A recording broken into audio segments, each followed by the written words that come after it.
Dear friends, welcome to the next session for software engineering and designing concepts. In today's session, we will be dealing with software process models and also start with the concept of software life cycle models. So let's get started. So, software process model is a simplified representation of a software process presented from a specific perspective. Now, this perspective can be related to anything which might be of importance from the development point of view, or the user point of view, or the testing point of view. A software process is a set of activities whose goal is the development or the evolution of a software. Whichever process or methodology we generally use to realize the process models that has been designed to convert it into a successful product is known as a software process. The perspectives from which the software processes can be developed are workflow perspective, which consists of the different sequences of activities that might be there in the system; data flow perspective, which correlates to the information flow or the exchange of data between different processes; role or action perspective, in which the users are defined and designated with the various activities that they can perform with their system or with the developed product. Moving ahead to software life cycle, it is basically a series of identifiable stages that a software product undergoes during its lifetime.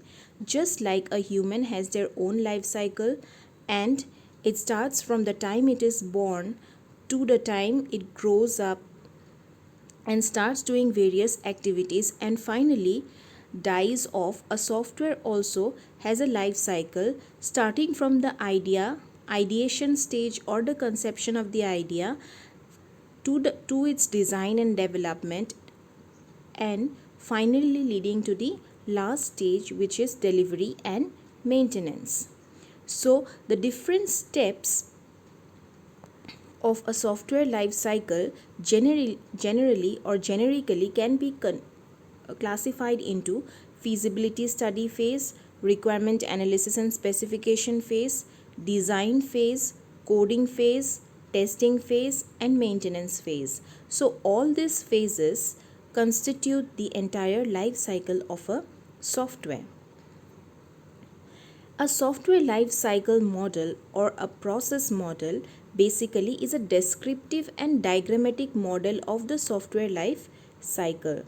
When I'm talking about a descriptive and diagrammatic model, essentially it will deal with all possible information and all possible workflows and all possible roles and responsibilities of the users in a designed and a diagrammatic format of the idea. It also identifies all the activities required for product development and establishes a precedence ordering among the different activities. Precedence ordering term relates to the hierarchy in which the activities should be done. Though in the previous slide, whatever we have seen that there are 6 different phases which constitute the life cycle, we just cannot randomly pick up any of the phase and start working on it. It should follow a definite pattern, or it should follow a definite hierarchy. After the completion of feasibility study phase, then only we can move ahead with the next phase, which is requirement analysis and specification, followed by coding, testing, so on and so forth. If we do not establish this precedence ordering amongst the different activities, it might lead us into a chaotic situation, and there would be confusion among the entire team and the team members, finally leading to a poor quality product development, or at the worst case it might lead to the project failure. It divides the life cycle into different phases, and several different activities may be carried out in each of the life cycle phase. As we have already seen, generally the software life cycle is divided into 6 different phases, and each of the phases, as we will proceed in this course, we will see that it is associated with a number of activities to be completed before it can proceed to the next phase.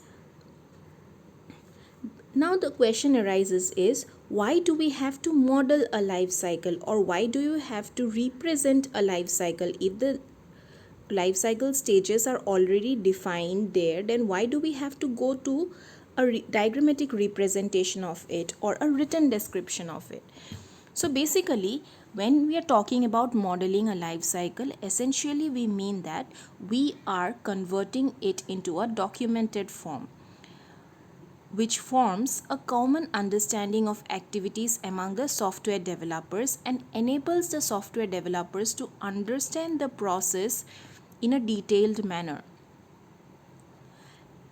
Next is, it helps in identifying inconsistencies, redundancies, and omissions in the development process. Now let us take for example that we have thought of an idea. The idea would remain within ourselves if we do not document it or if we do not write it somewhere. Let us come to an argument that we might also share the idea with our closed ones or with our known people. Now the problem arises is, even if we share it with our friends or with our own team members, at one time after the project is delivered, we will no longer have any access to the product, as that product will be utilized by the client or by the users who have actually asked us to develop. Now, if we have our idea and all the diagrams and all the representations documented in a written form, it will help the software developers who will be looking after the software product after we have developed to identify if there are any such inconsistency that might be arising, if they want to add additional feature to it, or if there is any such redundancy while scaling that product up, and if we have missed out any of the points during the development process. The next is, it helps in tailoring a process model for specific projects. When we are talking about tailoring a process model, it essentially means that we are customizing a particular product according to the needs and requirements of the user. So writing those customizations or customized features in a document, or documenting those features, will help to generate a specific process model. The next point is processes are tailored for special projects. A documented process model which helps to identify where the tailoring is to occur. Just as we discussed, when we are tailoring a process model, essentially we mean that we are customizing it, and documenting it will exactly pinpoint at where do we have to customize it, or where do we have to change it as per the user requirements. Now moving ahead, we will now discuss about different steps for modeling a life cycle. The first and foremost step for modeling a life cycle is that the development team must identify a suitable life cycle model. As we dive deeper into the course, you will understand, or you will get to know, that there are an n number of life cycle models which has already been defined and been put to use by several organizations, and researchers are completely and continuously dedicated towards defining and developing newer life cycle models which could be used. So the first step would be, the development team must identify that what kind of life cycle model would be the best to solve that particular problem, and then strictly adhere to it. If we start off with maybe life cycle model 1, and in between we find that life cycle model is no longer being beneficial or being cost effective to the project, then it might lead to poor quality product development or delay in delivery. So it is extremely important to choose that particular life cycle model which we will use to develop the project. So development of software in a systematic and disciplined manner will take place only if we can identify the proper technique and methodology to solve that particular problem. The next step is precise understanding among team members when working in a team as to when to do what. Otherwise, it could lead to chaos and project failure. Just as we discussed few minutes back, there should be precedency, or there should be ordering between the different phases. So this ordering or this precedence should be well ahead discussed with all the team members so that they get a clear idea about the entry and exit criteria of the phases, and do not involve into any other activities until one particular activity that has been allotted or that they choose to do is completed. Otherwise, it might lead into a total chaos and might also lead to project failure in the worst case. A software project will never succeed if one engineer starts writing the code, the other one concentrates on writing the test document first, yet another engineer first defines the file structure, another defines the IO for his portion first. So if the entire team is not communicating well with each other and clearing out the different phases and different activities that they need to do and their ordering, then it might, as we have already discussed, it might lead to a total chaos, because without writing the code we cannot identify what kind of bugs it might be there, and without the bugs it will be really difficult for us to identify the test cases also. Okay, so these things needs to be taken care of. Like, the teams should work as a team and not work as an individual, because individual effort when it comes to a huge project development, it seldom leads to success. A life cycle model has a definite entry and exit criteria for every phase. When I'm talking about entry and exit criteria, it essentially means entry at what specification and exit at after which specification. So when to enter a particular phase and when to exit a particular phase, those criterias has to be defined well, and they are generally defined well in a life cycle model. A phase is considered to be complete only when all its exit criteria are satisfied. Without completing the exit criteria, if one tries to move to the next phase, it might be so that you need to come back to the previous phase if the life cycle model allows you to go ahead and complete all the previous assignments, and then only you can move to the next phase to derive fruitful result. The phase exit criteria for software requirement specification phase is basically a software requirement specification document which is considered as complete or which is considered as fulfilled only when it is reviewed and approved by the customer.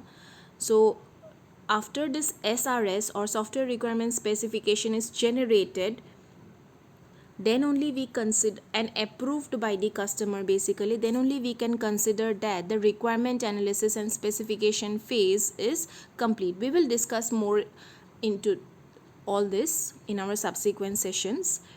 A phase can start only if its phase entry criteria have been satisfied. This we have already discussed. It becomes easier for software project managers to monitor the progress of the project.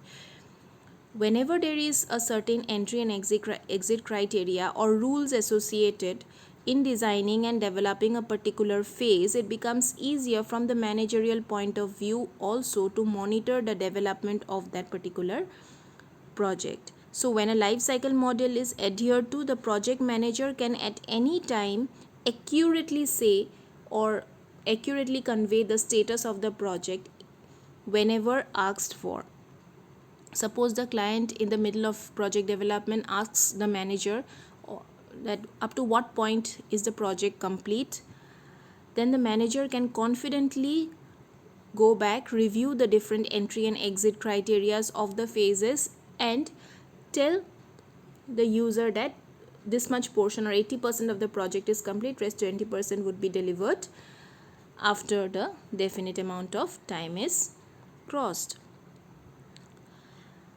If this situation was not there, if the definite entry and exit criteria is not present with each phase, then there is a problem which arises commonly, which is known as 99% complete syndrome, and it basically depends on the guesses of the team members. Now, what do you mean by 99% complete syndrome is, suppose you are working in a team of 5 members.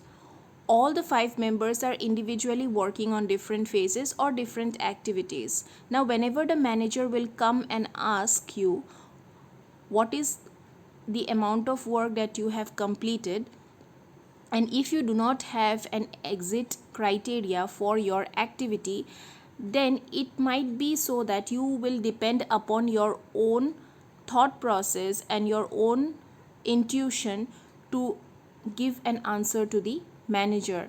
And generally, when we talk about ourselves, it is always so that we end up taking our side, or we end up supporting ourselves and saying that the project is my activity is almost complete, or you can say it's almost 99% completed. So this leads to a common problem, which you call it as 99% complete syndrome. And this happens with all the 5 team members that you are working with, finally leading the project into nowhere, because the manager also has no idea as to what 99% according to you is, or according to your other team members is. It might be so the project is lagging behind due to several reasons, and the manager is not being able to identify the loophole or the problem. So it depends upon the guesses of an individual, or the guess or intuition of an individual, in order to report the completion of a particular activity or project that he is working on. So this 99% complete syndrome can be avoided if definite entry and exit criteria is associated with each of the phases. So now moving ahead with types of life cycle models, we have already discussed what life cycle model is and how to go about the life cycle models. So there are already some life cycle models which has been proposed and defined and is put to use by several organizations, and some of the most commonly used models are classical waterfall model, iterative waterfall model, evolutionary model, prototyping, and spiral model. So basically these 5 are commonly used models. There are other software life cycle models as well, which are rapid application development and component analysis models. So we will be discussing one by one in our subsequent sessions,